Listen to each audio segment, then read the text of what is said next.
صفحہ نمبر 10 آیت نمبر 67 سورة البقرہ۔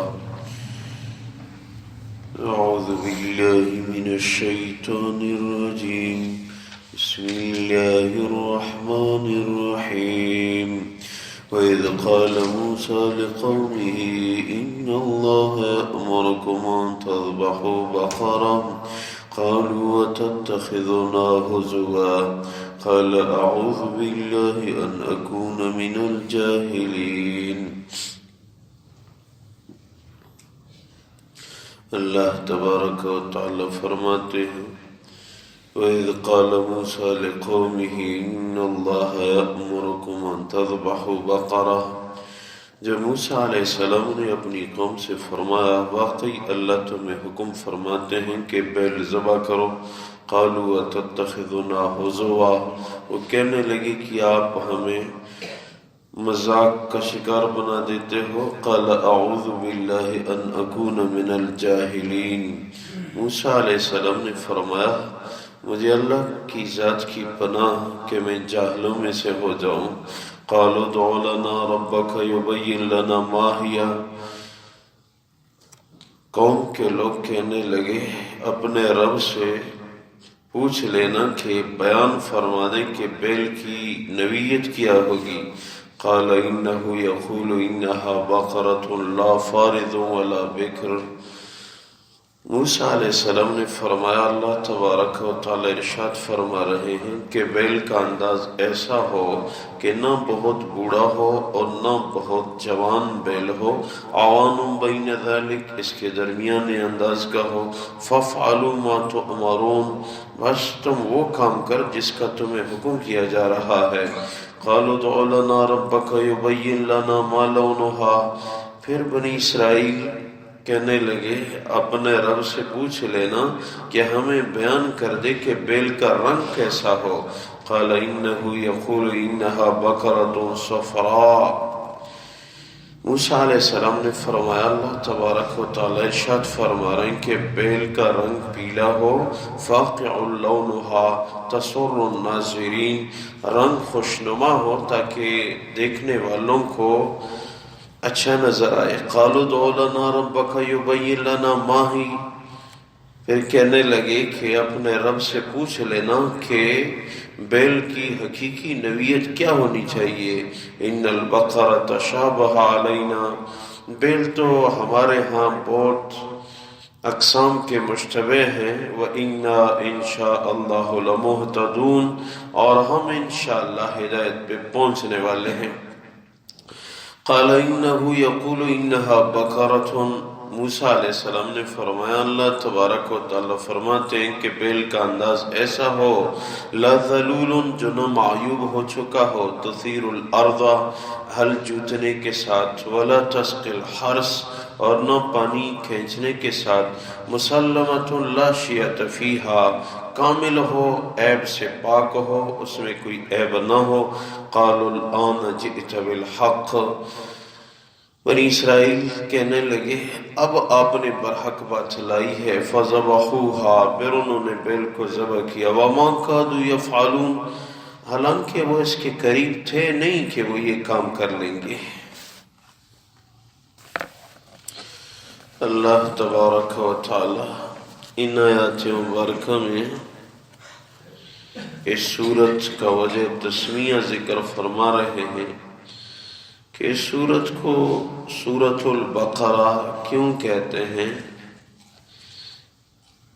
سورت کے ابتدا میں ہم نے واقعہ ذکر کیا تھا کہ بنی اسرائیل میں ایک جوان نے اپنے چچا کو مال و دولت اور میراث کے حرص میں قتل کر دیا تھا، اور پھر دوسری بستی کے قریب جا پھینک دیا تھا کہ صبح کو ہم دعویٰ کر لیں گے اور ان سے دیت بھی لے لیں گے۔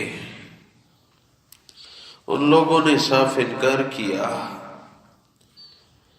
اب کوشش میں تھے لیکن قاتل معلوم نہیں ہو رہا تھا،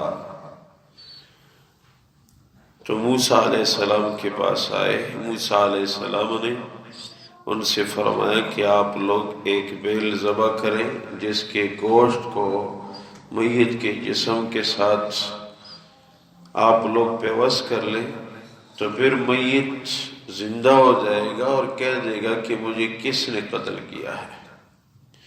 تو وہ اس میں ہیلے بہانے ڈھونڈنے لگے.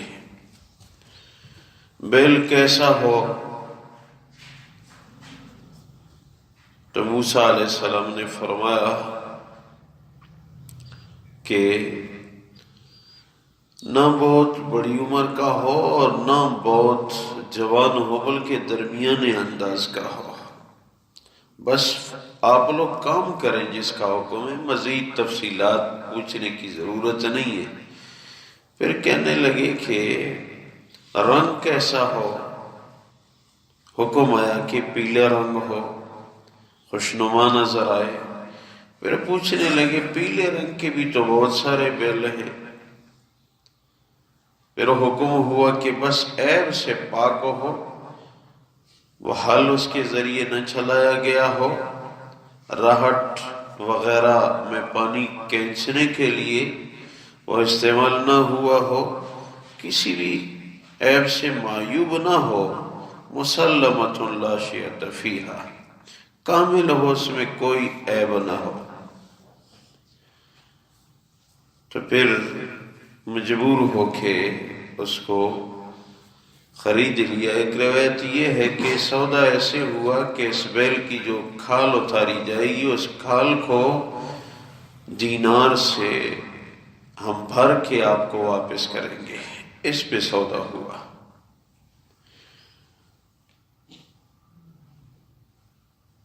تو بیل ذبح کیا گیا. جب گوشت کو اس کے جسم کے ساتھ پیوست کیا گیا تو وہ آدمی زندہ ہو گیا اور کہنے لگا مجھے اپنے بھتیجے نے مال اور میراث کے حرص میں قتل کیا ہے.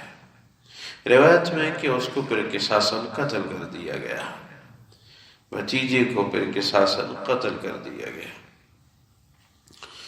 رہا یہ سوال کہ اللہ تو ایسے بھی زندہ کر سکتے تھے میت کو، اب بیل ذبح کرنا اور یہ لمبا سلسلہ حکم کے اعتبار سے چلانا، اس کا کیا فائدہ ہے؟ بس اللہ تبارک و تعالی اپنے احکامات پہ اچھی طرح جانتے ہیں. ہاں دنیا دار الاسباب ہے تو سبب بنانا تھا اور لوگوں کو دکھانا تھا کہ اللہ جب قاتل کا مظاہرہ کرنا چاہتے ہیں تو گوشت کے ذریعے اس کا مظاہرہ کرا دیتے ہیں. باقی تو ہر کام میں اللہ کی اپنی حکمت ضرور ہوتی ہے. بنی اسرائیل کا امتحان لینا بھی مقصود تھا کہ اللہ کے حکم پہ فوراً عمل کرتے ہیں یا چون چرا کرتے ہیں. تو بار بار سوالات کرنے لگے. بہت زیادہ شریعت کے حوالے سے سوالات کرنا بھی اچھا نہیں لگتا. ہمارے حضرت پنڈی والے حضرت کیا ایک دفعہ ہم بیٹھے تھے، مجھے یاد ہے، تو مردان کا کوئی آدمی تھا، بیٹھ تھا اور حضرت سے ملنے آیا تھا. جب واپس جا رہا تھا تو وہ ذکر کے متعلق پوچھا کہ میں ذکر کتنا کرتا رہوں. فرمایا کہ 300 دفعہ صبح اور 300 دفعہ شام. پھر ایسے تھوڑی دیر جا کے پھر آیا کہ جی اگر وضو ہو پھر کرو یا وضو نہ ہو. فرمایا ہو یا نہ ہو کوئی ایسی بات نہیں، آپ کو اجازت ہے. پھر آیا کبھی کبھی میں گاڑی میں ادھر ادھر جاتا ہوں تو گاڑی میں کر سکتا ہوں. فرمایا ہاں اگر آپ کو بیٹھ کے توجہ کے ساتھ وقت نہ ہو تو گاڑی میں کر لیا کرو. پھر آیا جی اگر کبھی قضا ہو پھر کیا کروں. فرمایا پھر اگلے دن ڈبل کیا کرو. پھر بس مسافہ کر کے جی میں جا رہا ہوں کوئی وصیت فرما دے.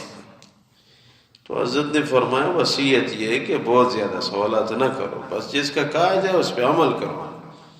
لمبے سوالات کی کیا ضرورت ہے؟ یہ اپنے لیے خود ہی مشکلات پیدا کرنے کے.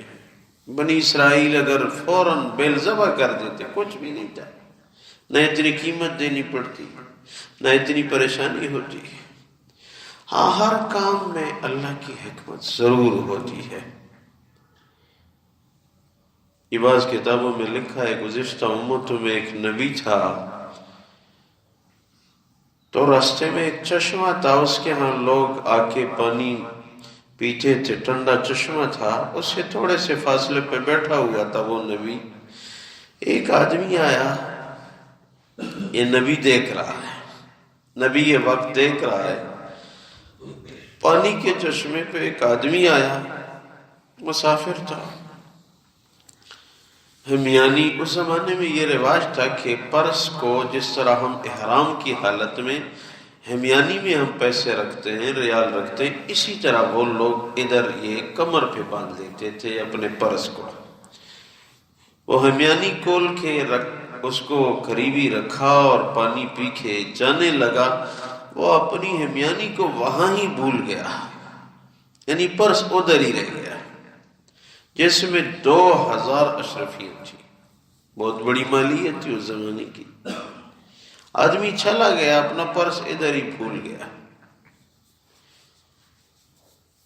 نبی یہ وقت دیکھ رہا ہے. کچھ وقت کے بعد ایک آدمی آیا اور اس نے پانی پیا اور پرس اٹھا کے چلا گیا.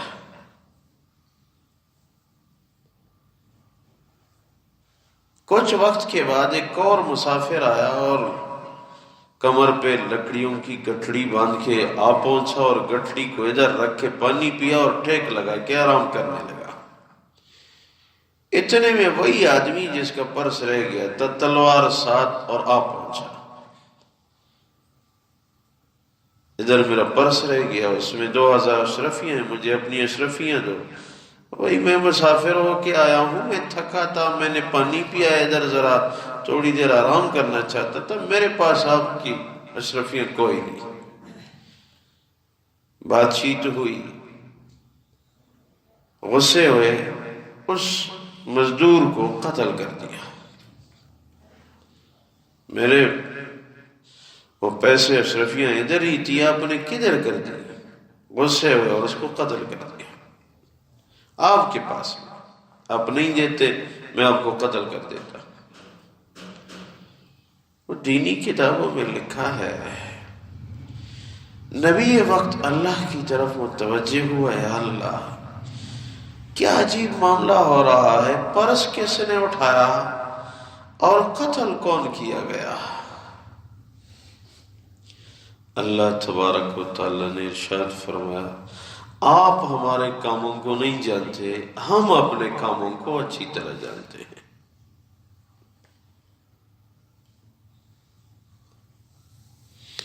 یہ بندہ جس نے ادھر پانی پیا اور جس کا پرس رہ گیا،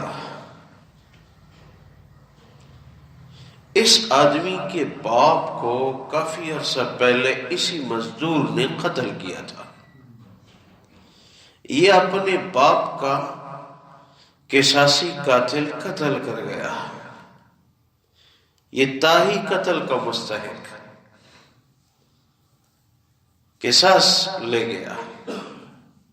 بغیر جرم کے اس نے اس قاتل کے باپ کو قتل کر دیا تھا جس نے ابھی اس کو بغیر جرم کے قتل کیا ہے. اور ہمیانی جو لے گیا اس کے مال میں سے جس کو قتل کیا گیا تھا، اس قاتل کا جو پہلا باپ تھا جس کو قتل کیا گیا تھا، اس نے اس آدمی کے مال سے 2000 اشرفیوں کی چوری کی تھی.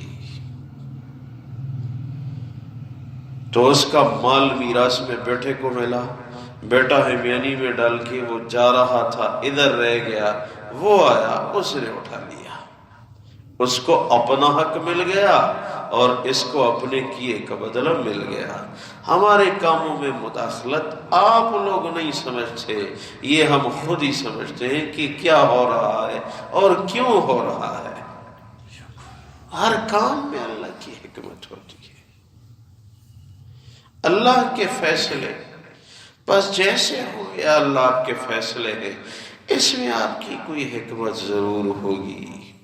تو بنی اسرائیل کو بیل کے ذبح کرنے میں اللہ کی حکمت ضرور، ظاہری حکمت یہ کہ قاتل معلوم ہو گیا۔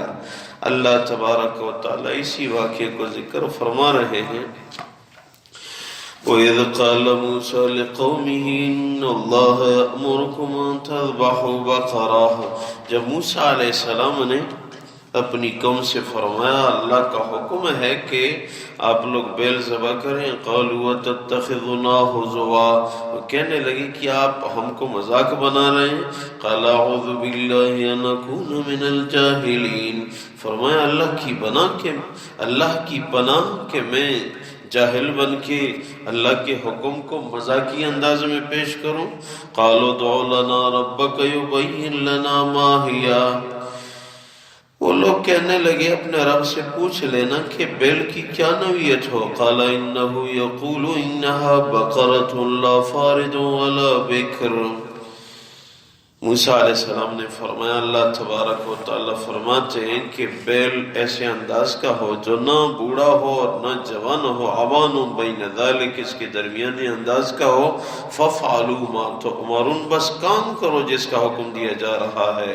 قَالُوا ادْعُ لَنَا رَبَّكَ يُبَيِّن لَنَا مَا لَوْنُهَا، پھر کہنے لگے اپنے رب سے پوچھ لینا اس کا رنگ کیا ہو۔ قَالَ إِنَّهُ يَقُولُ إِنَّهَا بَقَرَةٌ صَفْرَاءُ، موسیٰ علیہ السلام نے فرمایا اللہ تبارک و تعالیٰ فرماتے ہیں بیل کا رنگ پیلا ہو، فاقع لونها، رنگ اس کا خوشنما ہو، تسر الناظرین، دیکھنے والوں کو خوش کرے۔ قالوا ادع لنا ربک یبین لنا ما ہی، پھر کہنے لگے اپنے رب سے پوچھ لینا اس کی مزید حقیقت کیسی ہو بیل کی۔ ان البقرۃ تشابہ علینا، بیل تو ہمارے ہاں پیلے رنگ کے بہت سارے ہیں۔ وَإِنَّا إِن شَاءَ اللَّهُ لَمُهْتَدُونَ، اور انشاءاللہ ہم ہدایت پہ پہنچنے والے ہیں۔